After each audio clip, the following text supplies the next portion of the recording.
Okay. All Sorry, right. viewers will be visible when it's their turn to speak later, if they choose to be. So the viewers will be visible when they ask the question. Okay, I'm going to get started since good evening, everyone.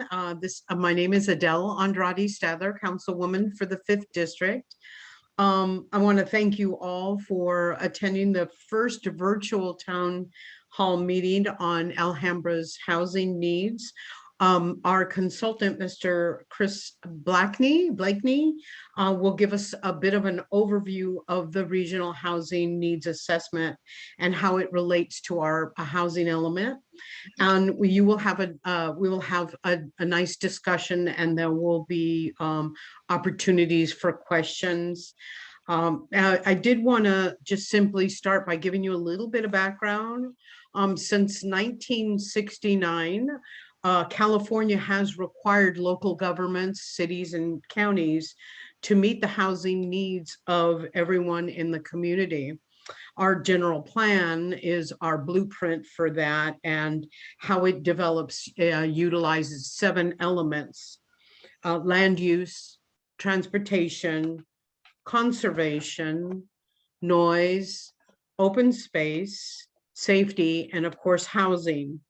The housing policy in California rests with an effective implementation of our element as it moves through our plan.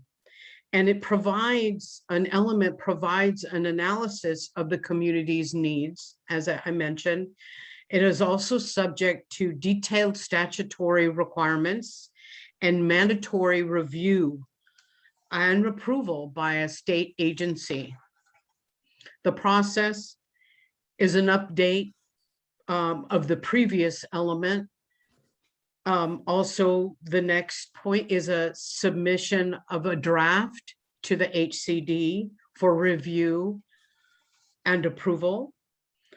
The next is a revise if needed after reviewing and adoption, and then a submission to the HCD. That's all to the state of California. I'm going to remind you all, there'll be time for questions, so please type your questions in the question and answer if you can, and we'll get them as later. If you would like to speak, please use your raise hand feature, and we will unmute you when it's your turn. For those of you joining us on the phone, thank you very much for making sure that you're here. Please press *9 to raise your hand. And when you're allowed to speak, please press *6. So you just have to reverse it, right? It's now, I'll turn it over to Mr. Blakeney from Echo North to give us a slight briefing. Thank you. Excellent. Thank you. Yeah, I really appreciate you inviting me to be here today and speak to the community. We've been working on this project for several months now, and we're excited to be able to start pushing some information out there and get feedback. As referenced, I'm Chris Blakeney with Echo Northwest. We're the city's consultant for this project, and we'll be seeing this project through adoption and certification with HCD. So I'll just start off. There's a lot going on. Oops, excuse me. There's a lot going on here in Alhambra. In 2019, you updated your general plan, and we have 3 projects running concurrently right now. We're taking a solid look at East Main Corridor in a planning study. The city is in the middle of a comprehensive code update. And the project that I'm working on is the update to the housing element of the general plan. So if you're here today, then you've likely heard this term RHNA before. So we're going to begin with a little bit of RHNA 101 and define what it actually is and means. So RHNA stands for Regional Housing Needs Allocation. It's a state-mandated process to determine housing need statewide on 8-year cycles, and different regions throughout the states go through this process at different timelines. And here in Alhambra, this cycle will run from October 2021 through October 2029. It's also a number. So RHNA is a number of units by affordability level. We'll get into that a little bit more, that is allocated to every city in the state of California. And it's actually a planning target. So a little bit of clarification. It's not a mandate to develop or build homes. It's a planning target for zoned capacity. So how does this allocation process work? So the state makes a determination and has made the determination that it needs to plan for 3.5 million units over this RHNA 6 cycle. Through that process, it had determined that the SCAG region, which is the Metropolitan Planning Organization here in Southern California, gets 1.34 million of those units. And then SCAG went through, just like other MPOs across the state, went through its own process of deciding how it's going to allocate those units to its jurisdictions that are within its boundaries. And through that process, Alhambra was given 6,025 units to help as its kind of share of regional housing need. So taking a look at this chart here, we're demonstrating a couple of things. First, we're comparing the 5th cycle to the 6th cycle, which the 5th cycle ran between 2013 and 2021. And so that was the last 8-year cycle. During that cycle, there was 1,492 units. Now we have 6825. So that's a big difference. And I should clarify this, it's 6825, not 60. We have a typo here, so I apologize. 6825 units that we need to plan for during the 6th cycle. That's a 450% increase over the last cycle. We can also see that RHNA is not just about a single number. This capacity has to be allocated across sites and projects at all income levels. And in Alhambra, 38% of these units need to be allocated to sites that are suitable to accommodate lower income households. And that's households earning 80% or less of median area income in the region. Alhambra is not alone in this number being big. It's not being singled out. As a percentage of existing housing units, Alhambra's RHNA is a 22% increase. This is about middle of the pack among peer cities in the San Gabriel Valley. So we get the question all the time, why is the RHNA number so high? What is different this time? And so the major reason is that the state has determined that over the last 20 years, California has exhibited chronic underproduction of housing. Now, underproduction of housing is also a major problem here in the San Gabriel Valley, among most jurisdictions. The issue with chronic underproduction is it leads to price increases that, absent increases in incomes, means people have to spend too much money on housing relative to what they make. We call these cost burdened households. And in Alhambra, sadly, 1 in 3 households are experiencing this condition. It also leads to overcrowding, where as a result of cost burden, there are just more people living in homes than there are rooms in those homes. And also in Alhambra, 1 in 6 households are experiencing this. So the project that I'm working on, the housing element update, we'll talk a little bit about what that is and how it directly relates to this, this process of RHNA. So the housing element is a required component of the city's general plan, as previously discussed, which you can think of as being an instruction manual that guides decisions that the city makes. The housing element guides decisions around housing policy and programming. So unlike other general plan elements, it's required to be updated on this 8-year planning cycle, whereas other elements aren't required to be updated on that same cycle. It also is the only element where the state of California, HCD, has the authority to review and certify it. So as was previously discussed, this document eventually goes to the state and they go through it with a fine-tooth comb and decide whether or not we met our mandate or not in terms of adequately accommodating our supply of housing and also making good faith efforts to reduce barriers and constraints to housing production. So discussions around housing often center around this yes, more housing or no more housing dynamic. It's very common.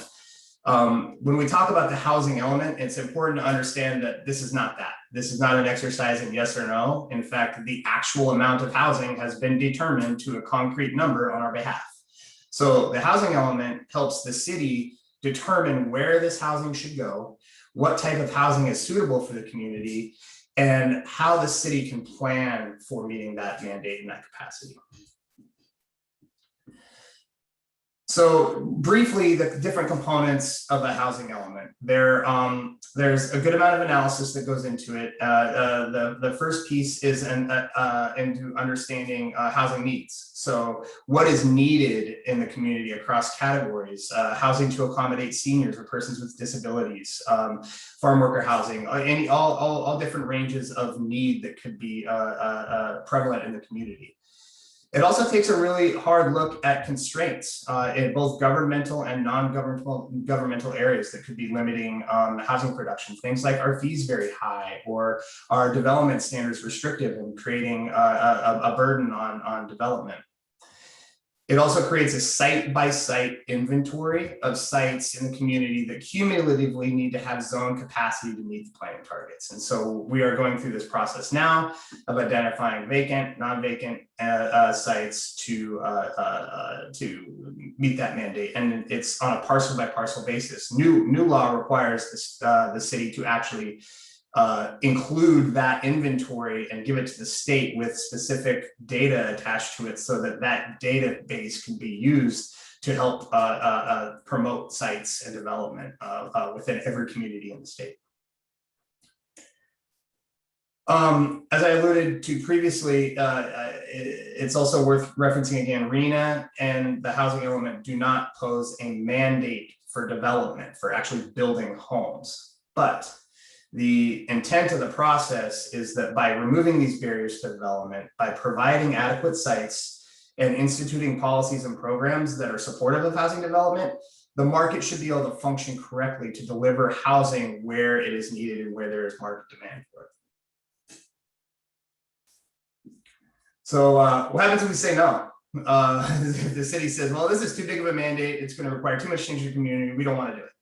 Well, housing policy is a world of carrots and sticks, and there's a penalty for that. First, the city would have be deemed to have an incomplete general plan, and it could be sued by developers, by advocacy groups, or even the state itself. It would also make the city ineligible for the carrots. So funding that the state provides for many programs that are very important to the city. And it also means a penalty that would default this housing element update process from an 8-year cycle to a 4-year cycle. So you would have to go through this process 4 years from now. That is a costly and time-intensive process. And the unmet need that that we are identifying in this cycle would just get rolled over to the next cycle. It's kicking the can down the road. So so it would be added to the next cycle.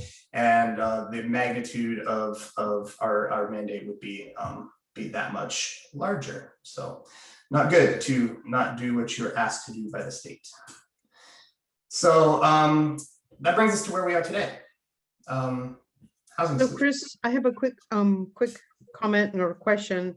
Sure. There are obviously many different possible approaches, and so to meet this, not mandate, let's call it something else, right? The request from the state. Will you be able to walk us through some of the solutions that will go to address the numbers that we need to fulfill, or at least the areas that we need to provide to show that we may be able to fulfill? Yeah, we've been thinking through a number of options, and the kind of laundry list of options is fairly typical. But first, let's talk about the magnitude of this request. So redevelopment is much harder than developing like a vacant land, because you have to account for existing uses, and that's inherently more costly. This makes it really hard on communities like Alhambra that are landlocked and effectively don't have any vacant land. So our initial analysis has identified existing development and capacity potential on redevelopment sites for about half of the requested capacity at best. So this means that we have a capacity shortfall that accounts for 3,000 to 4,000 units that must be addressed through some sort of policy change or program change. And to understand what this means in terms of order of magnitude at existing allowed densities in high density areas, this equates to an area about the size of a golf course if it was all put in one spot. So it's not an insignificant amount of area. So what can we do to work through some solutions to address this shortfall? First, we can talk a little bit about subtle densification. So this is changes in low density areas through allowing accessory dwelling units or duplexes or corner lots in existing low density areas. And so for reference, an accessory dwelling unit is you think about it as like a guest house. There's a lot of them being developed in Alhambra as is today. It's, you know, we see a lot of them as garage conversions or additions to a home, or building a separate unit and on a lot that has extra space to fit an additional unit on it. We also talk about upzoning in low and medium density areas. So taking a look at areas that allow existing zoning and find ways to allow more housing in that same amount of space. We also take a look at encouraging higher density development in the downtown core. So allowing taller buildings and more density on underutilized sites within a very specific part of town where it might be most appropriate. Similarly along corridors, so steps to encourage higher density development in the downtown core and in existing commercial corridors. And then also taking a look at upzoning in higher density residential areas. So these are areas that already allow higher density development, but how can we upzone those areas to allow development in areas that have already been determined suitable for higher density. And then finally, allowing housing in areas where housing is not currently allowed today. That ends my slideshow, but I understand we have some questions, I believe. We do. We have a few questions that have come out. One of them is, what does the development of ADU fit into, how is probably what he wants. How does the development of the ADU fit into this initiative? Yeah,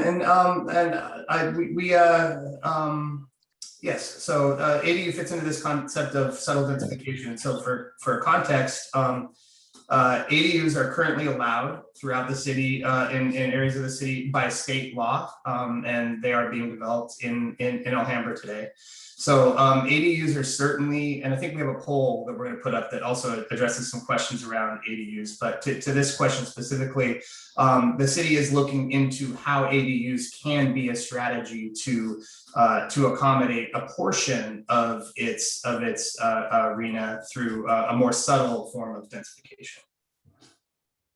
Thank you. And I understand that that Van will launch a poll at this point, because we were talking about an ADUs. So those of you who are able to mark the polls, if you can there. I'm hoping that attendees can see this. One of them is, yeah, here we go. They're moving now, right? Yeah, I think they're starting to move now. And just for a little context, you know, this concept of subtle densification has a trade-off in the sense that it is typically associated with less intensive changes, but the impacts are applicable to a broader spectrum of the community. So I use the analogy of kind of spreading the butter more thinly across the piece of bread versus having a lump of it in one section or a lump of it in another section. And as I mentioned, accessory dwelling units, they are currently allowed in the city by state law. So every city has to allow ADUs. And so when we're talking about promoting ADUs, we're really talking about what the city can do to encourage ADU development. So thinking about things like fee waivers, or does the city do a marketing campaign or take an inventory of sites that are homes and properties that are suitable for ADU development. So there's a number of things that it can do to help further ADU development, but as it relates to what's allowed, they're currently allowed in the city. And I also understand that with respect to ADUs, you know, just talking to some of my neighbors, they are putting trying to get the ADUs in, and it's still kind of a cumbersome process, even though the state has made it a little bit easier for you know, the granny flats, if you will, to be built behind, because quite honestly, they are becoming granny flats, or they're becoming places where, you know, our students maybe are not leaving home from college now, that because of the, you know, the pandemic, they've done their college online, but need a place, right? Want that independence. And so maybe the ADU would apply. You know, there's also been some ideas about allowing ADUs, you know, to become the granny flats, and to allow those that own the housing in the front to be able to rent out the granny flats, to help with the high cost of perhaps mortgages for, you know, folks that are moving into a new home or of that nature. So thank you so much. The next is, do you think the city should explore changes in zoning to add density to existing medium and high density residential areas? And the answer is what, 83% said yes, to a 17% no. Can you explain that a little bit, what that means? Sure. So this this would effectively mean that more homes would be allowed in the same space, and that space is an area where there's existing housing allowed. And so, depending on the magnitude of the change that's instituted, this could result in some changes in the built environment. So you might see a pod of cottage clusters or low-rise apartments in a medium density area. You might see taller buildings in existing higher density areas with more units. And so the idea of adding density is effectively taking what's there now, finding properties that, you know, maybe it's a half-acre site with one home on it, or a collection of those, and finding opportunities to redevelop those and have more units on the same amount of space. Very good. And number 3 is, if the city had to consider adding housing in zones where it's currently not allowed, which areas should the city consider exploring? Or which, it's a question of whether we should be exploring those zones that are not currently zoned for housing. And it looks like 62% said yes and 38% said no. But can you tell us a little bit about, is that what would go into the housing element, the zoning changes? Would that be part of the zoning element? So for those that are responding to these questions, for this question, we don't have a yes or no answer. So please, if you have suggestions, put them in the Q&A box. But some of the areas that currently don't, just for context, areas though that currently don't allow housing include large portions of Valley Boulevard, includes the majority of the Garfield corridor. It includes most of East Main corridor, and mostly industrial areas in the western part of the city. But if you have other suggestions, we'd love to hear them. If there's a the specific site that you think, man, that would be a great redevelopment site, I wish there was housing there, feel free to use the comment box liberally. To your question, the housing element does not institute zoning changes. So it's not the process by which these changes occur. that will be done as a component of the city's comprehensive zoning code update. What we do is say these are the changes that need to be instituted to achieve the increase in zone capacity necessary to meet your RHNA allocation. And so the city has a time frame within the planning period that it has to do that if it identifies it in the housing element. But the housing element process itself is not the process by which those changes occur. I'm muted. One of the questions from an anonymous attendee, thank you for being here. Why is the area along Valley Boulevard not zoned for residential? So this is sort of in what we're talking about. Is it possible to rezone it and use that as a focal point for housing development instead of only focusing on the East Main corridor? I guess the answer to that would be yes, if that were what we eventually zoned the city to include Valley Boulevard. Is that correct? Yeah, so, and we're taking a hard look at Valley Boulevard. We think there's opportunities for redevelopment on Valley Boulevard. Currently, Valley Boulevard is dictated by the Valley Boulevard specific plan, which was completed, gosh, I believe in 1990. So it's been a long time since those standards were put in place. There is housing allowed on portions of Valley Boulevard, but only a very small portion. So to answer our attendee's question, we are looking at that as a potential alternative. One, because it's a large corridor, and we think that there are certainly opportunities to improve that corridor through housing redevelopment. But So, ultimately, Chris, that's a process that we determine as a community. Okay. So, yeah. Oh, great. And so when you say the specific plan, one has to undo standards, are those standards that were set by the previous council members, or is that a standard set by the state of California because Valley Boulevard might be designated something from the county or the state? Yeah, the existing regulations that dictate allowed housing and densities on Valley Boulevard were put into place by council in 1990. Give or take a year, roughly around then. So it's an area that is it's been that way for some time. Thank you. Thank you. Appreciate that. Another question is, how does San Marino escape the mandate? I'm sorry, anonymous attendee. I don't know off the top of my head San Marino's number. I imagine if I get a chance to sneak away here, I could probably look it up real fast. But or I can have that ready for the next town hall meeting. So how about this from a former planning commissioner, Mr. Howard Yao, thank you for being here. If various local fees create constraints for housing development, what can be done about this? Yeah, so we are taking a look as a part of our constraints analysis, the local fees that are put into place on housing development,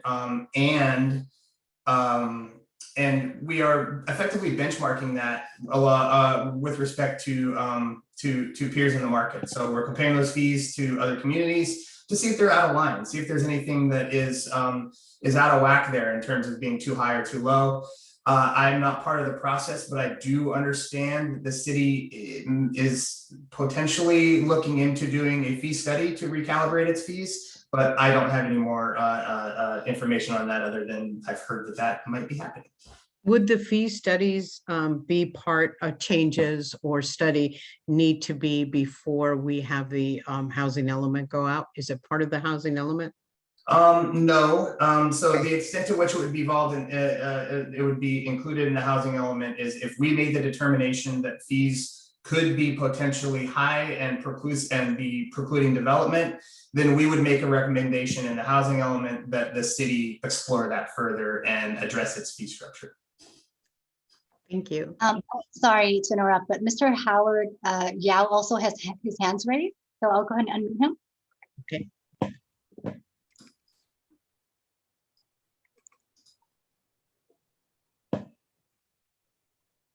Welcome. You're muted, Mr. Yao. Mr. Yao, Mr. you're Yao, can you muted. unmute? Thank you so much for having this meeting, and I want to thank Councilmember Adele Andrade-Stadler for publicized on the Facebook. There's, I mean, she's always out there. I see her, so thank you for doing so. You know, I'm a long-term resident of City of Alhambra. You know, definitely I care for this community. If it's being developed, I want to make sure it's done right. Only recently, you know, we are planning like what the example like Adele was mentioning, doing an ADU plan for my family house. And this is when I kind of, you know, become more aware, understanding the barriers in place for the plan. Well, one of the things I noticed from my architect sharing with me, because he does project all over the cities, different area of San Gabriel Valley. One of the things he shared that for some reason, City of Alhambra has higher fee and tend to be more challenged for the permit process than others. And if there's going to be a fee study being done, when would that take place? Or how would that impact the city? What's the timeline? When this will impact the city? How to create any meaningful change for those of us who are in the process of wanting to create a more livable space for our family? If I'll take a quick stab at your question. So as it relates to the housing element project, one of the outcomes of this project is a list of policies and programs that are intended to alleviate constraints that are identified. And to the extent that fees or development review processes or other factors that relate to governmental constraints are identified, we put a program in place to alleviate that guides the city's process to take action to improve that condition. And those actions come with timeframes and come with identified funding sources to the extent that they can be identified. And so an outcome of the project will, to the extent those are identified as constraints, will show a timeline and process by which the city intends to take those actions. So in other words, if we were to, excuse me, Mr. Yao, I think it was my question that I had asked, if we squeak loud enough and say, wow, we really would like to see a fee study, and it warrants it if our fees are higher than our neighbors, and even if they're just higher, period, and they're preventing us from working on what we can ask you all to potentially, not potentially, but to actually include on our plan. Is that correct? Yes. Yeah. Okay. Yeah. And to the issue of ADUs in Alhambra, you know, as I mentioned previously, but didn't elaborate on detail, you know, there is a range of activities that the city can take to help promote ADU development if that is seen as an appropriate path through this process of talking to people like yourself in your community. We did so, you know, things like a marketing campaign. There's communities that are engaging with architects to develop pre-approved ADU plans so that they're off-the-shelf approved plans where somebody that wants to build an ADU can say, yep, I want that one. It works for my site, and that streamlines that process. And so there's a number of things that we will be exploring with the city if that's determined to be an appropriate path that we could put into place. It sounds wonderful that there, you know, for you for listening. And if there's ever a process that's being set up, how can we as a resident participate or provide our input?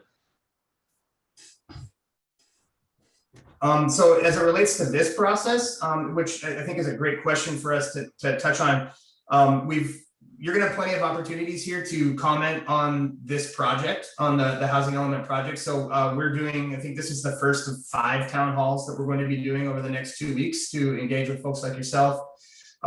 We will, after the city, we've done a community workshop already. We've done 2, a planning commission and a city council study session. And we will be doing another presentation when we go to our public review draft. So this document in its draft form will go out to the public, and the public will have an opportunity to review and engage and provide commentary.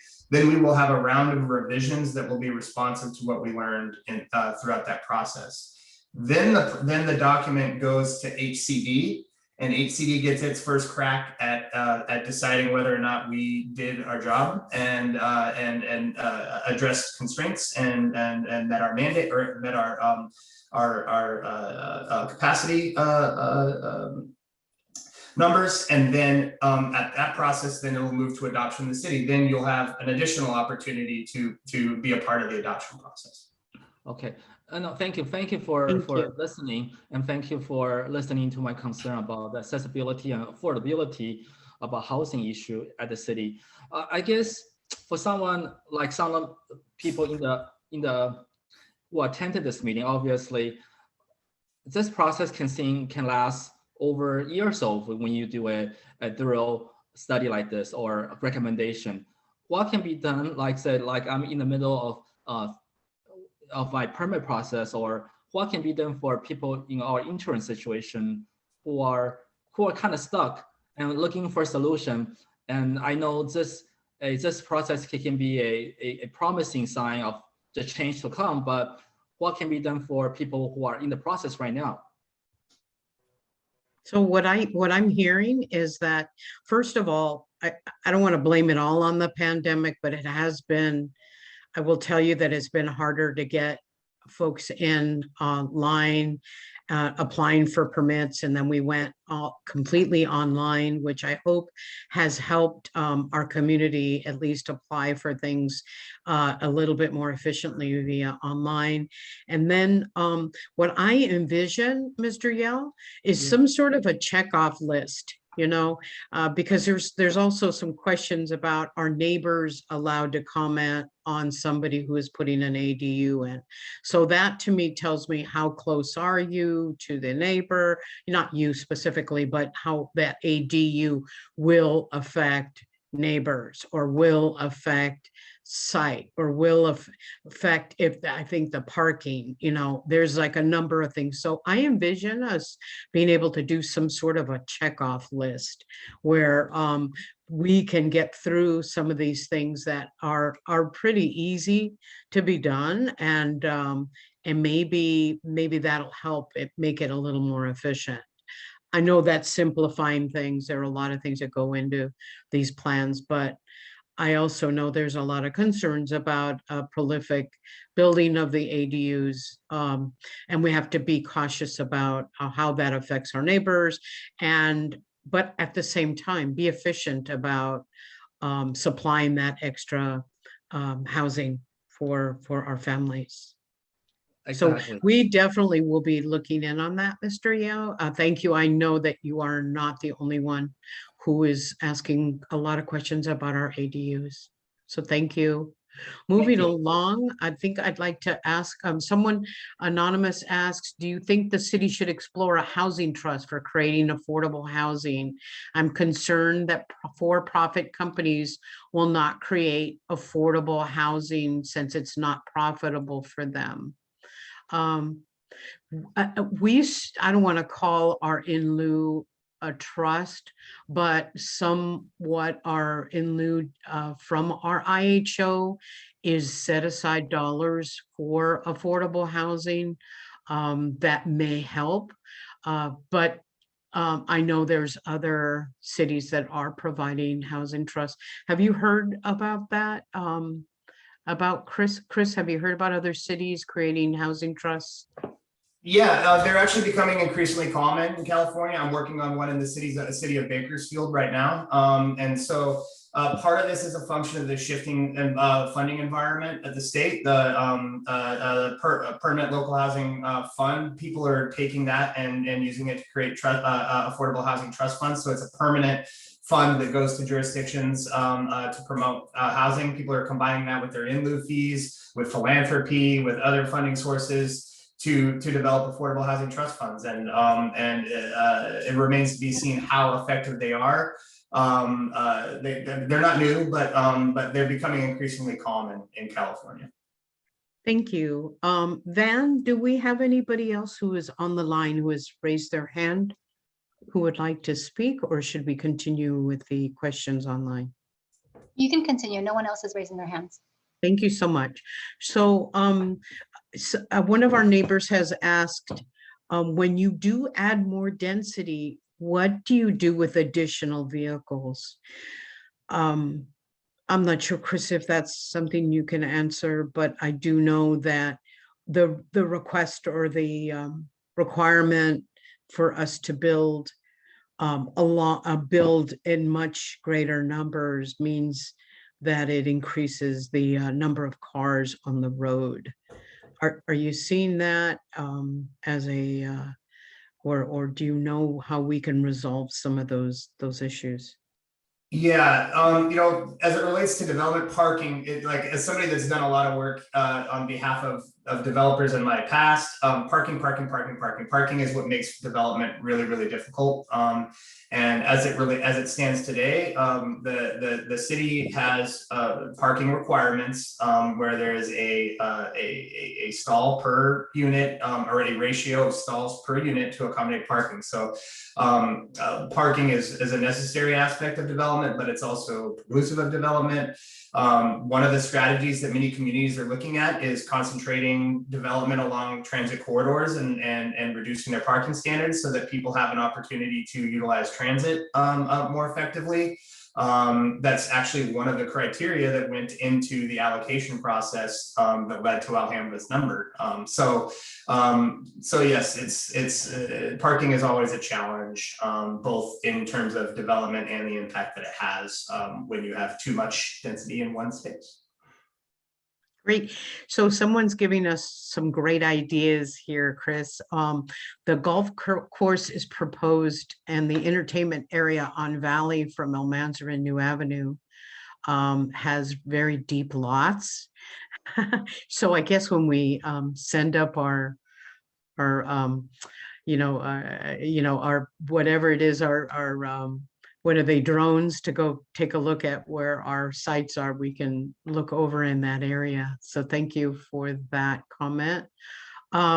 City-owned golf course, the only units for low-income housing being planned for the nearly concluded RHNA cycle of 5 has been on city-owned land, but we are now out of city parcels, unable to do so now. So is a golf course still the best use of this land? We have not gone down the path of looking at the golf course as a candidate site. If that emerges through this process as something that is suitable, it would ultimately be up to the city to determine if that's a path that they wanted to go down. There is precedent for golf course conversions, both nationally and in the region. It has to be framed in the context of what the golf course does for the community in terms of open space. Alhambra is actually lacking of open space relative to norms. So yeah, there's trade-offs associated with converting any use, city or otherwise. But this commenter makes a great point about city-owned property. I think the city can and has been effective in disposal or purchase and buy down of sites that are suitable for lower income, and that may continue to be a strategy that the city looks to deploy moving forward into the next cycle. So many folks are just marking Valley Boulevard. I think it's because Valley Boulevard is probably one of the perfect transit transit areas that Alhambra actually has with that bus line that's there, and the potential to go all the way to, what is it, West Covina and beyond on Valley Boulevard, and all the way into Los Angeles. So I'm just assuming that Valley Boulevard is that corridor that people are saying, please utilize it. So another comment is, when changes begin to occur, will the lower income homes be built first so that the city can meet the needs of people who need them the most? That's a possibility. Thank you, Debbie, for your comments there. That certainly is a potential, that our developers can do that are now under the inclusionary housing ordinance. They can begin to do that. Is that something that one would put, Chris, in our housing element, to make sure that the folks on the lower end, that to ensure that their homes get, or their units get built first? Well, the city is doing that, as you mentioned, through the inclusionary housing ordinance. So all development over a certain size is required to either pay a fee that would go into a bucket, if you will, that would help the city facilitate affordable housing on its own, or provide a percentage of the units within a project for affordable. So there's a ratio that exists already moving forward. But as it relates to the housing element, so we will be assigning sites to lower income. And so what that means is that the state provides us with guidelines for the characteristics that sites need to have to be suitable for affordable housing. And it's effectively the economies of scale associated. So it has to be over a certain size, has to allow a certain amount of density to be able to make the economics function to deliver affordable housing. And so that will be happening as a part of the housing element. One of the things the state has done is it is requiring cities to maintain their inventory by income level throughout the planning period. And so I'll give you an example of what that means. Let's assume for a moment that we identify a site that's a 1 acre site for lower income or affordable housing. But the market doesn't deliver affordable housing on that site. A market rate developer comes along and develops it at market rate. Well, now the city would have a shortfall in its affordable inventory. So it would need to find additional sites to accommodate affordable. So over time, if you have to maintain a certain number of your sites that are allocated toward to affordability, the number of sites that get taken down for market rate and that are available get lower and lower and lower. And so it perpetuates this need for affordable housing. So so that's one piece of it. And the city does have existing and will likely be strengthening its policies that are supportive of affordable housing. And one of those things could be exploring an affordable housing trust fund. So we will be. Yeah, that's great. Thank you, Chris. That's very, very informative. And one question was, can cities purchase property with the end of redevelopment? Are cities not able to purchase affordable sites? Can you answer that, Chris? Yeah, so I'm not sure if it's an appropriate, given I'm not an expert on the city's finances, but it's certainly allowed for the city, and it's a common practice for cities to purchase and dispose of land. We call it buying down. So the city would effectively go look for underutilized properties, purchase the property, and then effectively sell it at a loss to an affordable housing developer as a way of somewhat subsidizing an affordable housing project. Perfect, thank you. If people are converting garages, we're back to the ADUs. If people are converting garages to ADUs, then parking can become problematic. With no place to park cars, we have no overnight parking in the city. So I think this was one of the issues that we were talking about with the quick ADU setups. How does this play a role in approving the permit for someone wanting to legally convert their garage? I sure hope the city is aware of how many illegal conversions exist. Yeah, I'm not sure how many illegal conversions exist. So I know the city does inventory and track very closely. In fact, it's available public record on the city's website, the number of ADUs that are being developed in the community. And I've gone through the data a little bit, and I've been shocked actually by the number of projects that are not strictly conversions. They're add-ons to a garage or an existing expansion of an existing garage. But to answer this question, yes, when you're effectively adding a unit without adding a parking space, and if a lot of that happens in a particular area or node, then it perpetuates a potential parking issues. In a way, the city's hands are tied because I believe the city's planners could explain this better than I can. But I believe that there's limitations on the city's ability to approve or not approve an ADU based on parking that are mandated at the state level. Thank you. I'm going to allow Debbie to talk. It looks like Debbie has her hand up. Hi, welcome, Debbie. You're muted.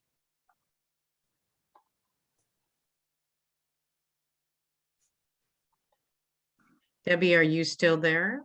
We can see on your little icon that there you are. Can Hi, you hear me? welcome. Yes. Can you hear me? We can. All right. I have a question with the ADUs that are coming and people don't know about them.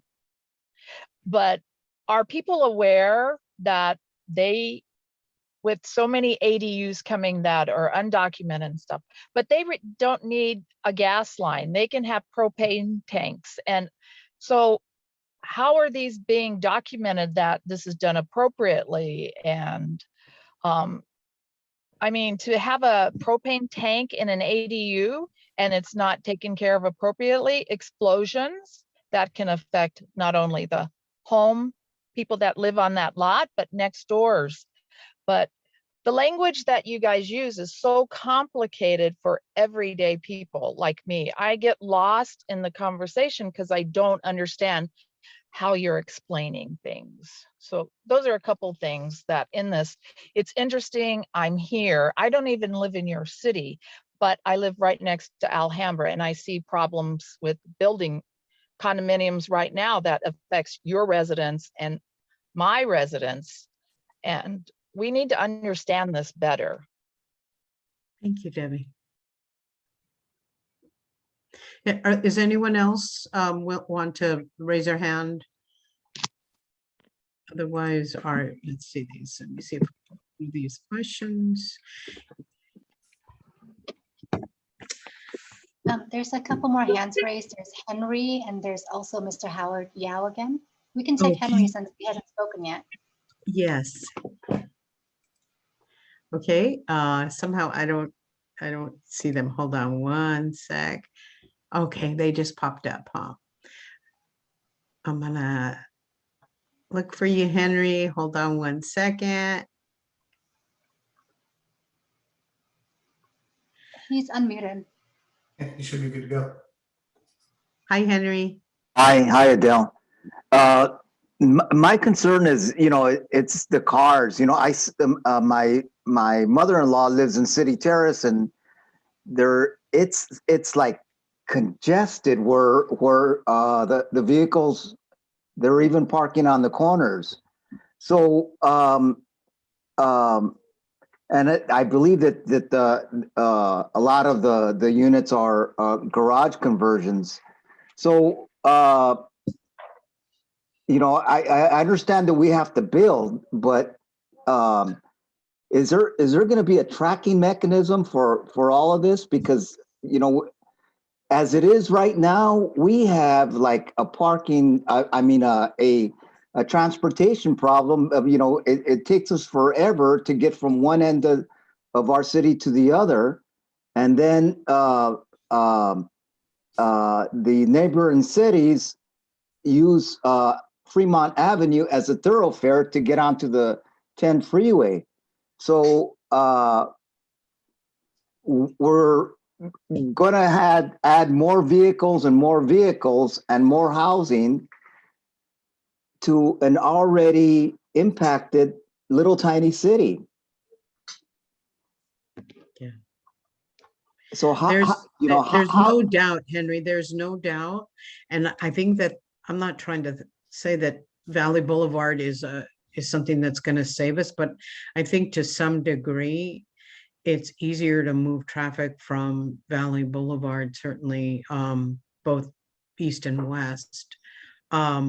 absolutely. And so I think also I did hear Chris say that there's an inventory that is taking place that they must keep an eye on and provide, that's going to be at different income levels, but an inventory just the same, which is important because it'll keep us, aware of what is being built, how many, and all of that. And as we move through, these are very important issues that you need to raise again and again. So when we finish or complete our draft, either in October or before October, that we have everything in there. So I encourage you all to, if you're not able to be here today, and you're hearing, or your friends weren't able to be online, to find another council member's outreach. And like Mr. Yao talked about, the ADUs being important. And that those are all really, really critical to have going forward, to place in our element. Thank you. Thank you, Henry. And I think there was another person with their hand up. Yes, it's Mr. Howard. I'll talk.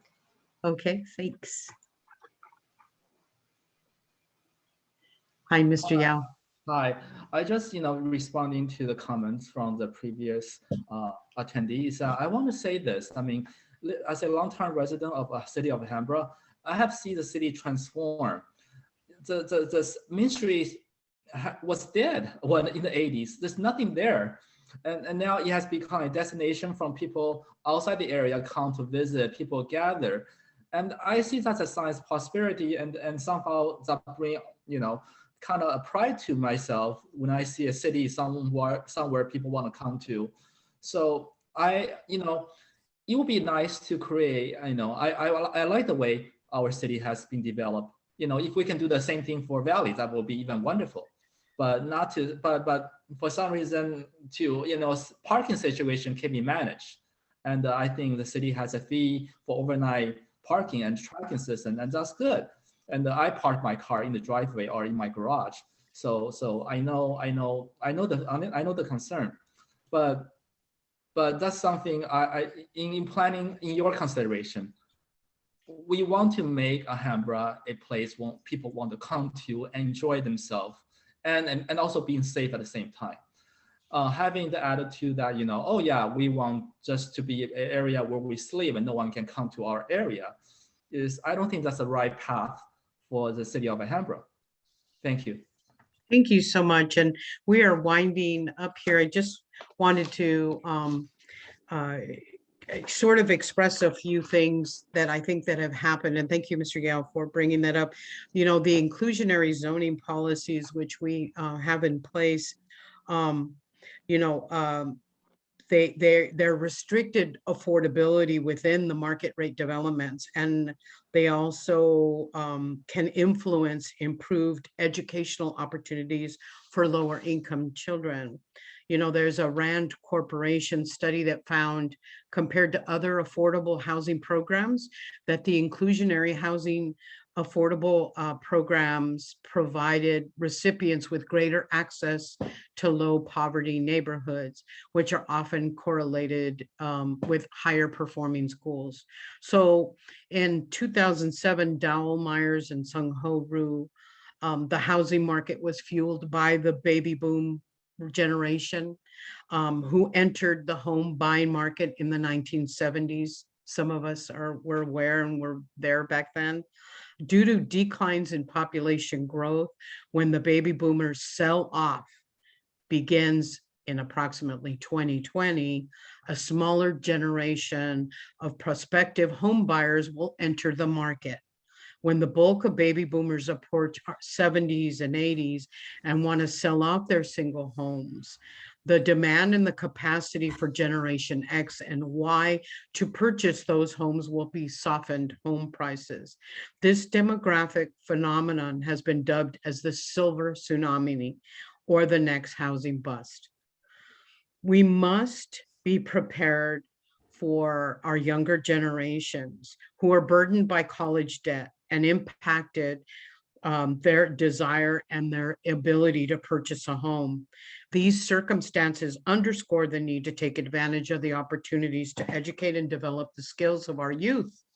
So Public Policy Institute reports that demand of wages for workers with a high school diploma or less are falling, and with higher skills or college degrees to meet workforce demands, home ownership without a college degree, home ownership will be increasingly difficult. We must increase the affordable housing to help with support the educational achievement critical to our workforce development and the social economic being of all California. I want to thank you all for being here. If there's not anything else, Chris, I would just like to say thank you, and thank you to all the members of the public. I know this was a short little jaunt, but we do have more of these happening within the next couple of weeks. And I assure you, we'll be back at the table to talk once again about the element, because we need all your input all the time. So thank you. And without further ado, have a pleasant good night.